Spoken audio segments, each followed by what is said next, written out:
અમુક હસબન્ડ પોતાની પત્નીના બેસ્ટ ફ્રેન્ડ જેવા હોય છે અને અમુક આમના જેવા હોય ને ઈ હાહુ હોય કે ના હોય એમની કમી મહેસૂસ ના થવા દે.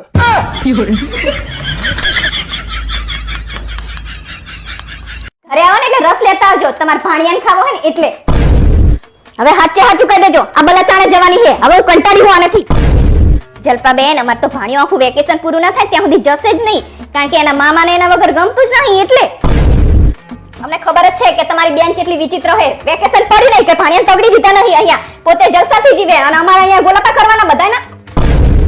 મામાના ઘરે તો અમે જતા હતા પણ આવા કપાત જ ચેન્જ જોયા નહીં. રોજ હવાર પડે ને કંઈક નવી માંગણી, રોજ હવાર પડે ને કંઈક નવી માંગણી. આ તો હું હારી હું ને તે તમને કંઈ કહેતી નહીં, ને તો તમારું ડાચું ચડી જાય.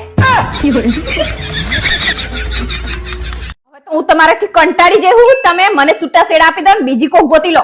ઈ તો વાંધો હોય, જો બીજી કોક મળતી હોત તો તને પરણત ખરો હું.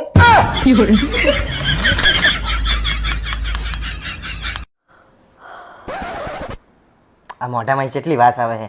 દાંતણ કરવાનું બંધ કરીને હું કહું ને એ રીતે ટૂથપેસ્ટ વાપર, એમાં લવિંગ, કપૂર, લીમડો, ચંદન આ બધું આવે છે. મારે મોઢામાં બ્રશ કરવાનું છે કે હવન નહીં કરવાનો કઈ?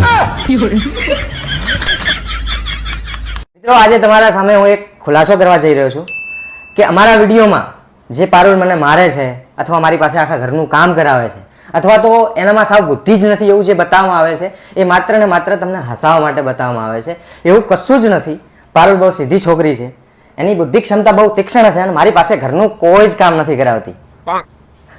ઓકે ઓકે, જાય છે શા પૈસા લાવી વિડીયો બનાવવાની, મફતમાં કઈ ના થાય.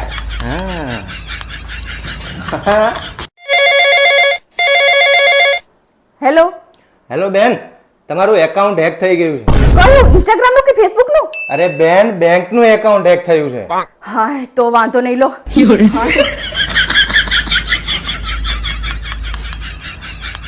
પારુલબેન, મારી સલાહ તો એવી છે કે તમારા છૂટાછેડા ના લેવા જોઈએ. 10 દાડા તમે આના ભેગું રહેજો તો તમને ખબર પડે કે આના ભેગું ચેતા રહેવાય. અરે યાર, હવે જ મોઢું ચડાઈને ફરે છે, હવે શું થયું પાછું? તમે મારા અંગત કાયમ આવું કરતા હોય, મને ગમતું એવું કઈ લેવડાવતા જ નહીં મને. તો આ શું તારો પાછું છે આ બધું? ઈ તો મેં પહેરીને બતાવીને તમને ગમતું હતું એટલે મેં લીધું છે, બાકી મને ગમતું હોય તમે શું લેવડાવ્યું મને? આવું નવું જ કરતા હોય કાયમ.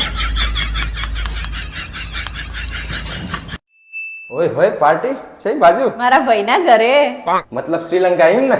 જાઓ જાઓ, તમારા ભાઈના ઘરે જાઓ.